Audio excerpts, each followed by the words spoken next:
Então é o seguinte, esse aqui é um começo diferente dos outros. O que que acontece? Bancos quebrando no país inteiro, né? Uma quebradeira danada, pessoal perdendo a confiança no FGC e me perguntaram se é seguro manter conta nos bancos digitais. Esses bancos que você sabe, eu não vou ficar citando os nomes aqui para evitar algum tipo de problema, né? Mas o Will Bank, um problema agora, BRB, que era um banco regional de Brasília, tá estatal, né? Com problema também. A gente acaba percebendo que o Master deu prejuízo de muita gente, porque quem mantinha conta corrente ali acima do 250 mil do FGC não vai receber. E cada vez mais pessoas se perguntando, pô, até quando o FGC vai conseguir cobrir esse rombo? E será que eu tô seguro com conta no banco que eu tô? Eu vou tentar ajudar vocês a compreender como funcionam as instituições financeiras e o que você precisa se atentar na hora de manter uma conta em uma instituição financeira. Antes de mais nada, quem é sardinha raiz, deixa o like na confiança. Se você não é sardinha raiz ainda, segura sua mãozinha. Considere deixar o seu like, se inscrever aqui nesse canal, que é de economia. A gente menciona também macroeconomia. Por vezes isso acaba entrando na política sem querer, tem gente que se ofende, mas é um canal que fala sobre esses temas, mais com olhar para os investidores do que para outras coisas. Se você tem interesse nesse tema, você pode se inscrever quando o vídeo te agregar. Não quero inscrição por caridade nem por pena. A primeira coisa que a gente precisa compreender é a lógica de como um banco funciona e depois separar isso de uma instituição de pagamento ou de uma instituição financeira convencional, né? Então, um banco, ele tem autorização para captar recurso e emprestar esse recurso, esse dinheiro, ganhando juros, spreadando as duas pontas, né? Então, quando você deposita um dinheiro numa conta corrente ou você investe em um CDB ou qualquer coisa do tipo, aquele dinheiro que você deixou ali naquela instituição, esse dinheiro vai ser emprestado para outra pessoa, comprar uma casa, comprar um automóvel, passar um cartão de crédito, e é assim que funciona. Nesse meio do caminho, o banco ele não necessariamente pega R$100 e empresta R$100, ele pega R$100 e empresta 900. Ali você tem uma garantia pequena, né, dentro do banco ali, que corresponde à segurança que você tem de sacar seu dinheiro, ou se você precisar gastar aquele dinheiro, o banco tem que ter uma segurança. Os bancos no Brasil, aqueles bancos mais antigos, eles têm um volume financeiro gigantesco, de modo que os bancos chamados S1, né, que são os bancos mais seguros do país, BTG Pactual, Bradesco, Banco do Brasil, Itaú, Caixa Econômica Federal, esses bancos tidos como os S1 têm muito dinheiro, né? Então, por exemplo, se ele tem uma carteira de crédito de 2 trilhões ou 1 trilhão que seja, ele tem ali 100 bilhões disponível imediato, de modo que todo mundo pode sacar, sei lá que tanta aí, que você não teria um grande problema, né? Imagina, você tem 100 bilhões, por exemplo. 100 bilhões, você teria que ter quantas pessoas resgatando ali? Você imagina, 5 milhões de pessoas fazendo um resgate de 20 mil, esse banco ainda teria disponibilidade imediata. E aí ele tem outro patrimônio que não está imobilizado e que poderia resgatar também. Daí qual é o problema? Tem uma coisa muito legal que começou no Brasil nos últimos anos, que foi a competitividade pelo sistema financeiro. Enquanto antigamente a gente sabia todos os bancos do país de cor, né? Chegava no seu amigo e perguntava, você tem conta em qual banco? Você já sabia mais ou menos a resposta. Fora uma ou outra exceção de banco de cooperativa, alguma coisa que existia, todo mundo já dizia um dos 4 ali, você já falava, ah, beleza, Santander, tal, negócio. Aí você já sabia, conhecia os bancos. Começou a ter várias empresas que tem bank no nome, mas que não era banco porra nenhuma, né? Que são empresas que na verdade não são banco. Tem várias dessas aí que não têm autorização de banco. Essas empresas operam com conta corrente, etc. Para o cidadão comum é difícil separar, mas elas não têm autorização para fazer empréstimo imobiliário, elas não têm autorização para ser um banco de fato. E essas empresas, elas operam com segurança muito menor, elas operam com muito menos dinheiro também. Então, a instituição financeira dessa, muitas vezes, ela tem 100 milhões, 150 milhões captados, ou 1 bilhão captado ali, que é nada. Se as pessoas vão lá numa corrida para resgatar esse dinheiro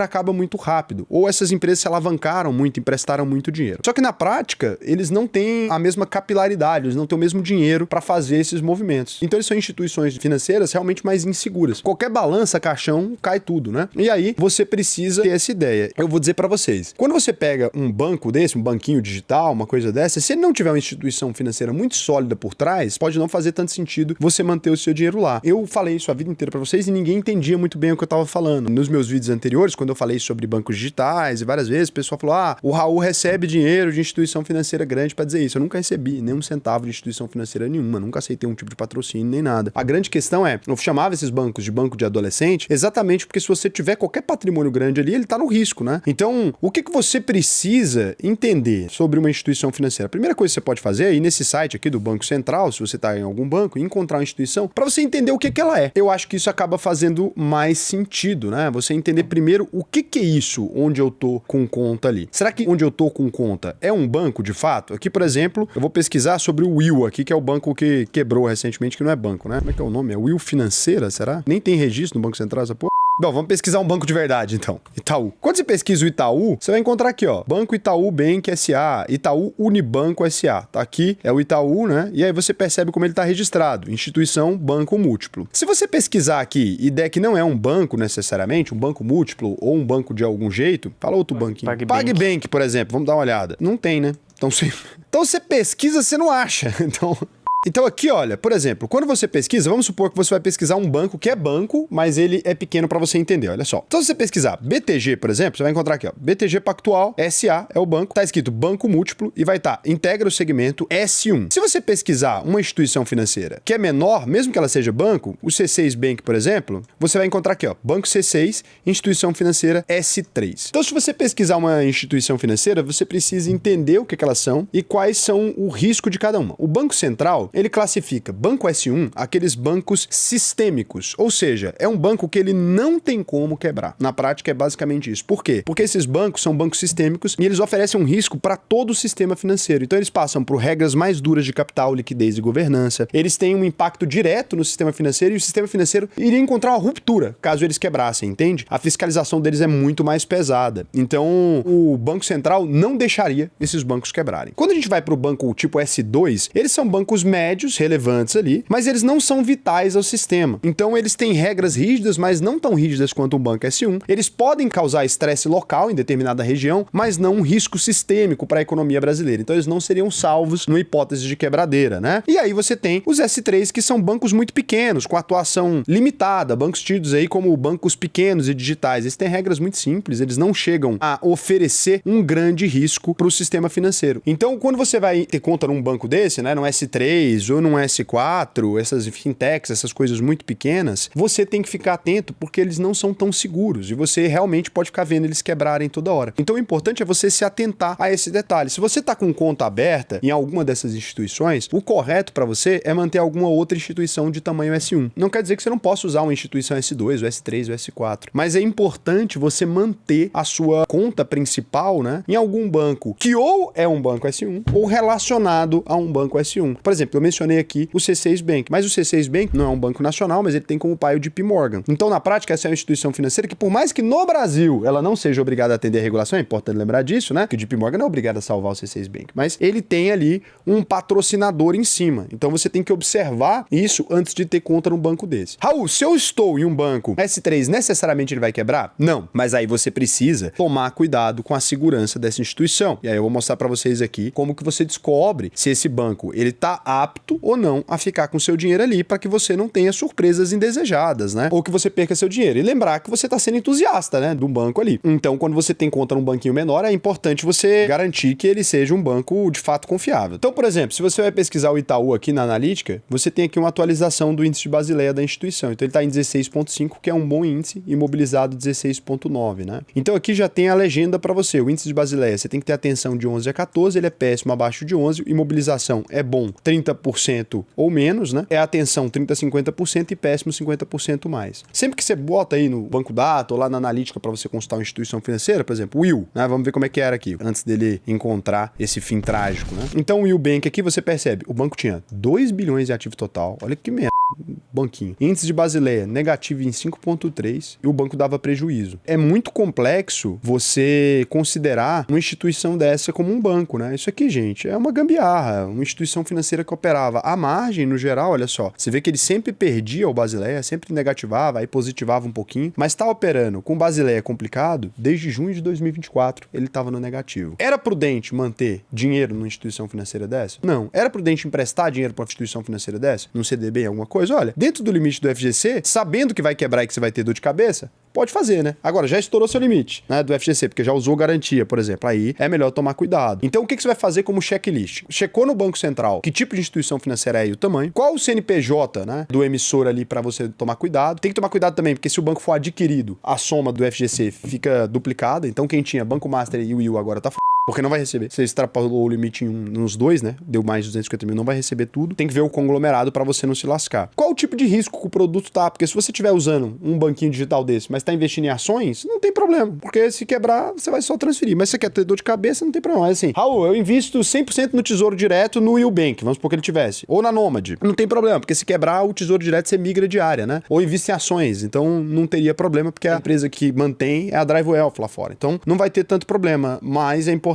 lembrar que pode quebrar e que você pode ficar com esse estresse ali. Então, quais são os sinais de estresse mais clássicos de uma instituição financeira? Inclusive, eu descobri de bastidores que o BRB não capta dinheiro desde o dia 18, nem um centavo, e que o banco quase não teve dinheiro para pagar o CDB de liquidez diária. Descobri por informações internas, né? Eu não posso dizer quem. Então, o banco está com dificuldades terríveis que muito provavelmente vai ter que ser salvo pelo governo ou liquidado. Ponto importante para vocês. Mas quais são os sinais de estresse? Campanha agressiva, oferecendo 200% de CDI, 150% de CDI. Cara, pode saber que é bosta, porque não tem como manter isso a longo prazo, né? Eu já falei isso aqui várias vezes, vocês não acreditavam. Essas campanhazinhas de banco digital. Aí quando quebra, ninguém quer saber, né? Então é esse o problema. Mudança abrupta de regra, né? Limite de saque, atraso em resgate, instabilidade no cartão, liquidação em adquirência, ou seja, as empresas não quererem operar com ele mais, crescimento rápido demais pro tamanho da instituição, sem transparência, né? Então, pô, a instituição dava prejuízo, do nada começa a crescer, tem que tomar cuidado. E aí você precisa ficar atento a isso. E toda vez que uma instituição financeira é pequena, você tem que lembrar que só falar que ela é pequena e ameaçar ela na internet, quando as outras quebram, já pode ter uma corrida e ela pode quebrar. Essas instituições são muito sensíveis. Então, o que não muda é a regulação do Banco Central,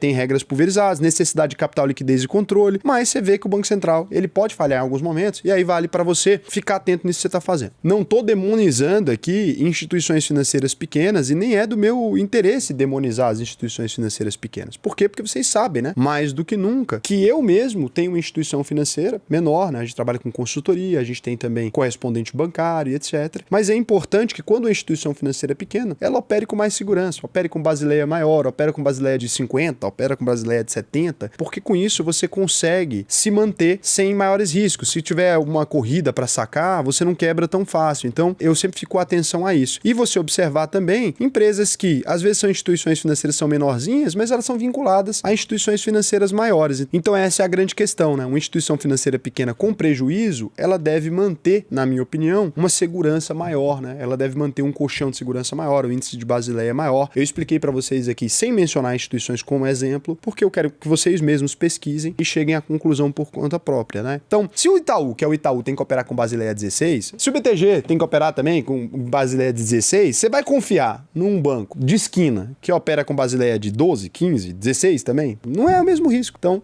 esse banco tem que operar com Basileia mais alto. A UVP pode restar dúvidas para vocês de alguma maneira. A gente não é um banco, a gente não opera com dinheiro próprio, então todo o saldo dos nossos clientes, etc., são vinculados a um banco S1, que é o BTG Pactual. A nossa plataforma não é independente, ela está vinculada ao banco. Isso na área de banking, né? E na consultoria a gente atende em qualquer banco, preferencialmente nos bancos S1. A gente não atende em bancos pequenos, então hoje a UVP não opera atendendo clientes dentro de banquinho digital. A gente sempre recomenda para os clientes de consultoria que eles troquem para uma instituição maior. A gente recomenda isso exatamente por segurança. Acho que ficou claro, né? Algumas vezes eu fiz vídeo aqui, fui muito ofendido. Eu lembro quando eu fiz um vídeo mencionando os bancos digitais e tudo, muita gente ficou contra mim, falando que achava ótimo ter conta no Eubank. Eu lembro quando eu soltei o vídeo, eu tive que apagar, cara. O cara me xingando ali, falando que eu tava recebendo dinheiro, inventaram a maior teoria da conspiração e agora fica aí, claro, né? Eu tentei avisar, não quiseram ouvir. Os correntistas desses bancos sempre apaixonados por divulgação de influenciador e etc. Acho que isso fica claro. Se você quiser aprender a investir de verdade, para você não ficar na mão de pessoas que têm outras informações, né? Fica aí, depois numa situação dessa. Agora tem que esperar para receber. Você vai receber, pode ficar tranquilo, mas tem que esperar para receber. Para você não passar por isso nunca mais, eu te recomendo acessar a uvp.com.br, pode clicar no botão Faça análise de perfil. Você vai ter acesso a uma boa plataforma de investimentos, vai ter acesso a um cartão de crédito também, mas mais do que isso, você vai ter acesso a conhecimento, que é isso a única coisa que te impede de cair nesse tipo de armadilha. Lembrando do compromisso da UVP, que se você não aprender a investir, a gente devolve 100% do seu dinheiro. Então, esse é um compromisso que a gente faz há mais de 5 anos aqui, já tentaram copiar e voltaram atrás, porque sabem que é imbatível, né? A UVP realmente é a melhor naquilo que a gente faz. Espero que eu tenha ajudado, tentei ser isento nesse assunto, apesar de eu não ser, né? Eu sou uma pessoa que eu quero abrir um banco, então aqui eu tô depondo contra mim, porque quando eu abrir meu banco agora, vocês vão saber que eu sou pequenininho e eu vou ter que ficar explicando pra vocês por que a gente é diferente, né? Mas eu acho que eu prefiro ter essa conversa incômoda e depois de um dia ser julgado pelas minhas próprias regras, do que mentir, né? Do que falar, não, é a mesma segurança. Não é a mesma segurança, né? A gente sabe que não. Então, por isso que a gente sempre procura entender, estudar muito antes. A gente não quis abrir uma instituição financeira a qualquer custo, ofereceram pra gente várias vezes, mas a gente sempre foi muito responsável com isso. Olha, a gente não sabe ainda operar isso da maneira que deveria. Estamos aprendendo com os melhores, espero que no futuro a gente consiga ter uma plataforma própria, independente do BTG, talvez um dia, né? Mas por hora a gente ainda não tem essa capacidade. É isso, a gente acredita na segurança dos bancos S1 brasileiros, acho que são bancos muito sólidos, né? E duvido bastante dos bancos que não fazem um bom acompanhamento. Não é nem o problema ser um banco pequeno, o problema é, operar sem as margens seguras, né? Vamos verificar aqui o que vocês comentaram. A gente abriu um escritório em Alphaville e compramos um prédio ontem, né? Então o pessoal tá perguntando se vai ter open house em Alphaville. Não vai ter open house em Alphaville. Nosso prédio tem 6 andares, vai ser reformado, vai ficar bonito o prédio. O que você acha de um prédio? Mas o prédio não é Alphaville, é? Não, e é prédio próprio, hein? Pra gente poder estar com o patrimônio na mão do banco, né? Não deixar ali o nosso Basileia ficar legal. Quando for banco, vai, hein? Daqui uns anos, não é aluguel. Porque aí, pelo menos, se acabar o dinheiro, você pode processar e pegar o prédio. Aí... Mas aí eu quero um rooftop, meu. Vai ter um rooftop, meu. Então, quando tiver a inauguração, o Duda aqui, agora em Alphaville, a gente fala um escritório. Kitnet. Kitnet. Mas o lugar é lindo, mas a gente tem direito a 6 metros, brincadeira.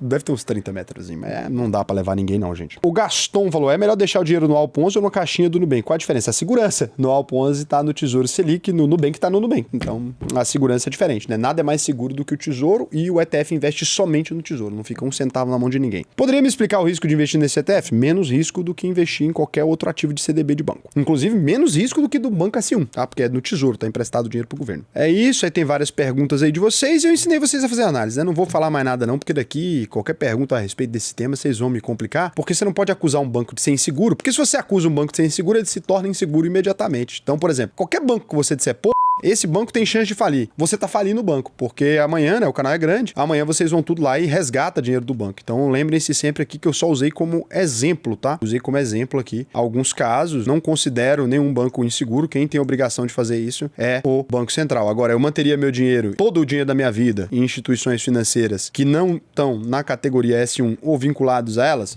Não. Beijo.